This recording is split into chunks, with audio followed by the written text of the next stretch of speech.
ধরনের ঘরের মধ্যে যে কোনো সময় আল্লাহ পাক রব্বুল আলামিনের গজব নাজিল হতে পারে।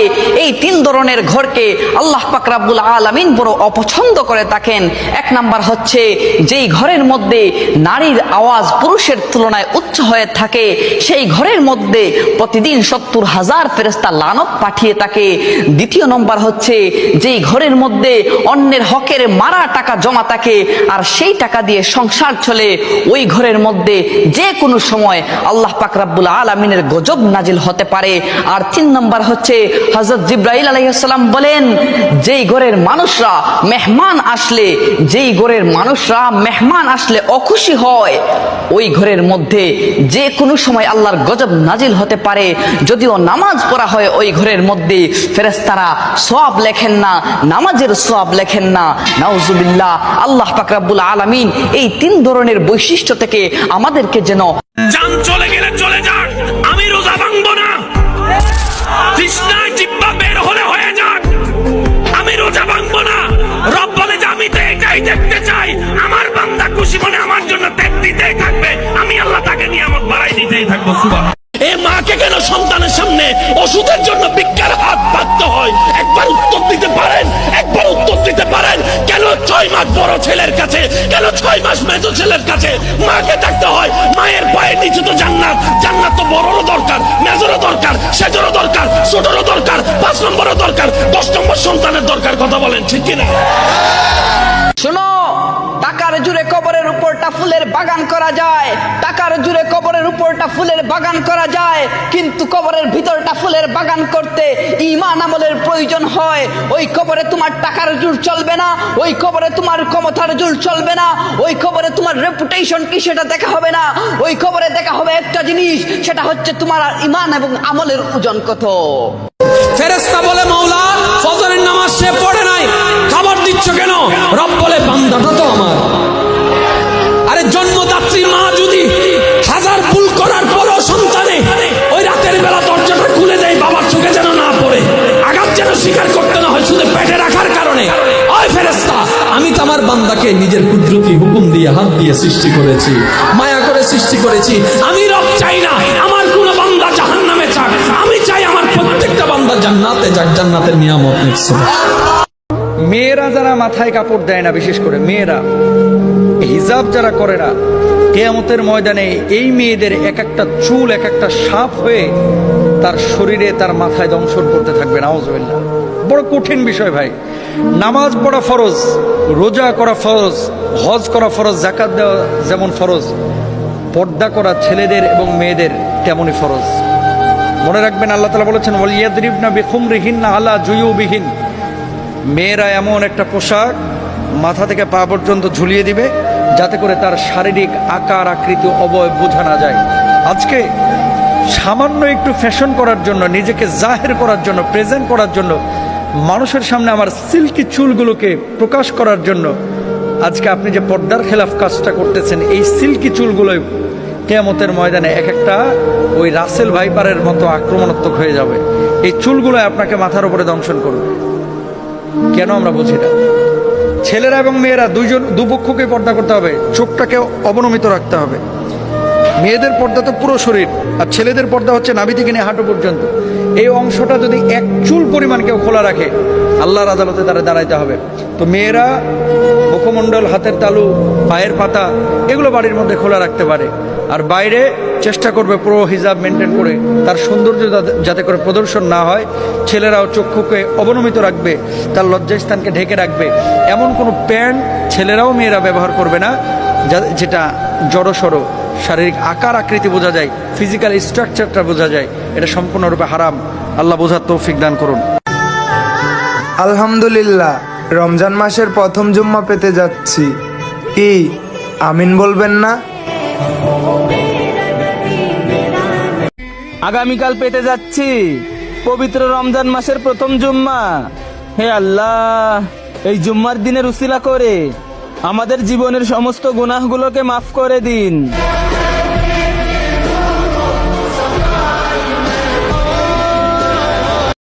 আলহামদুলিল্লাহ, আজকে প্রথম সেহরি খেয়ে প্রথম রোজা রাখবো ইনশাআল্লাহ। কোনটা নাই?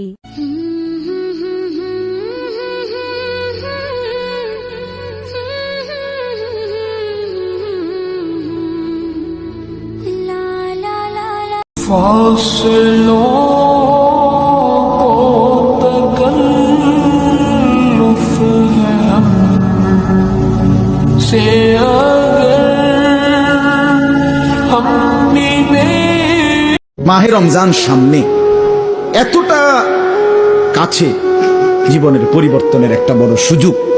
জীবনটা কাজে লাগান, হায়াতটা কাজে লাগান।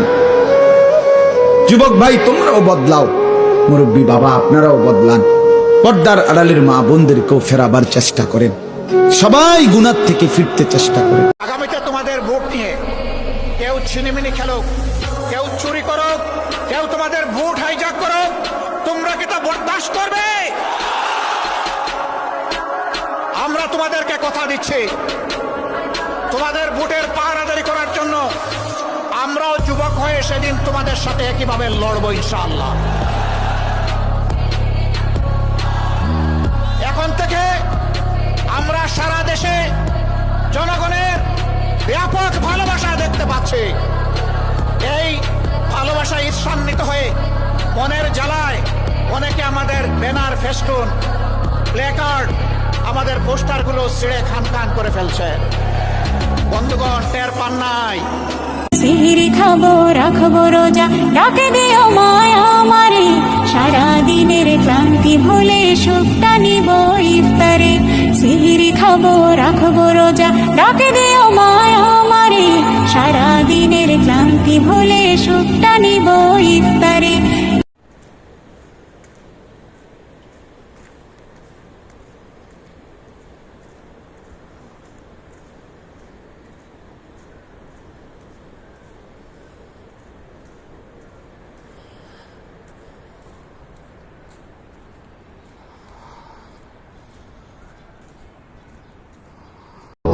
আল্লাহ নিজের হাতে রমজান সাজাইছেন।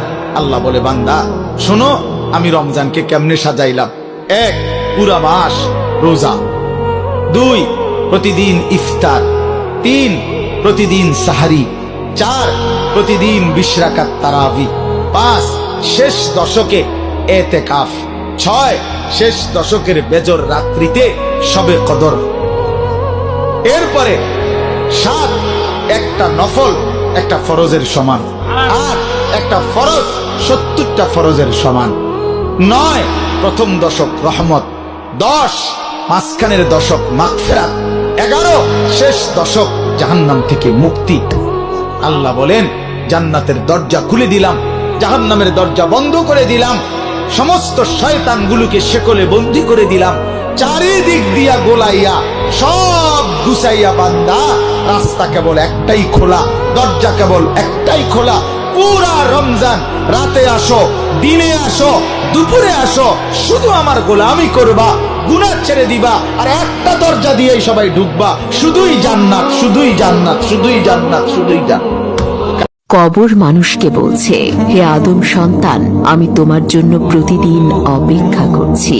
তুমি কি আমার কথা মনে রেখেছো? একটু শোনো, আমার ভেতরে অন্ধকার, আমার জন্য নামাজের আলো নিয়ে এসো। আমার ভেতরে ভয়, আমার জন্য কোরআন তেলাওয়াত করে শোনাও। আমার ভেতরে সাপ ও বিচ্ছুতে ভরা, আমার জন্য নবীর সুন্নত নিয়ে এসো। আমার ভেতরে আগুন, আমার জন্য আল্লাহর ভয়ের পানি নিয়ে এসো। মনে রেখো, আজ আমলের সময়, হিসাবের নয়। কাল হিসাব হবে, কিন্তু আমলের সময় থাকবে না। বন্ধুরা, এই ভিডিওটি আপনার সব বন্ধুদের সাথে শেয়ার করুন। কে জানে, হয়তো আপনার একটা শেয়ারের মাধ্যমে কেউ সঠিক পথে ফিরে আসবে। জাযাকাল্লাহু খায়রান। তুমি মদ খাও, তবু নামাজে আসো। তুমি জেনা করো, তবু নামাজে আসো, তবু নামাজে আসো, তবু নামাজে আসো। কারণ নামাজ ছাড়া তোমার পরিচয় নাই, নামাজ ছাড়া তোমার পরিচয় নাই, নামাজ ছাড়া তোমার পরিচয় নাই। বাবা থাকতে আমরা বাবার মর্ম বুঝি না। বাবা নামের বটগাছটা যেদিন থাকবে না সেদিন বুঝতে পারবি ভাই। জানি না কোন হতভাগ্যা সন্তানের বাবা তুমি। যার ইমানও নাই তার নামাজ রোজার কোনো মূল্য নাই। ডুলার তলা না থাকলে যেমন ডুলায় মাছ থাকে না, ডোলের তলা না থাকলে যেমন ধান থাকে না, ইঁদুরের পেটে চলে যায়। ও বন্ধু, ঘরের দেয়াল আছে চাল নাই, এই ঘরের যেমনি কোনো মূল্য নাই, তেমনি লজ্জা না থাকলেও তোমার ইসলামে তোমার দিন দিন ধরবে। তুমি নিজেকে ইসলামী বলে কোনো তোমার মূল্য নাই।